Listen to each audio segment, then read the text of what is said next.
వారు ఐగుప్తు దేశం అనే బానిసత్వంలో పడి కొట్టుమిట్టాడుతూ ఉన్నప్పుడు, వారి కష్టాల్లో పడి కృంగిపోతూ ఉన్నప్పుడు, వారి బాధల్లో పడి నలిగిపోతూ ఉన్నప్పుడు ప్రియులరా, వారు ఏం చేస్తారంటే ఐగుప్తు ఫరో వైపు చూడలేదు, ఐగుప్తులోని జనాంగం వైపు చూడలేదు, ఐగుప్తులో ఉన్న భోగ భాగ్యాల వైపు చూడలేదు, ఐగుప్తులో ఉన్న ధన ధాన్యాల వైపు చూడలేదు. వారు కష్టపడుతూనే ఉండేవారు.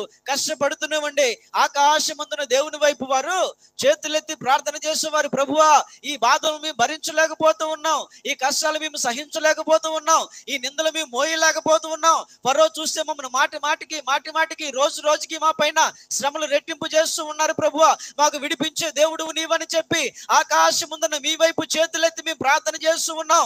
తండ్రి, మమ్మల్ని కనికరించి ప్రభువా అని చెప్పి వారు 1 రోజు కాదు, 2 రోజులు కాదు, 3 రోజులు కాదు, 400 సంవత్సరాలు వారు ప్రార్థన చేశారు. ఎన్ని రోజులు? 400 సంవత్సరాలు. ఎన్ని సంవత్సరాలు? 400 సంవత్సరాలు ప్రార్థన చేస్తారు. ఈ రోజుల్లో ఏదైనా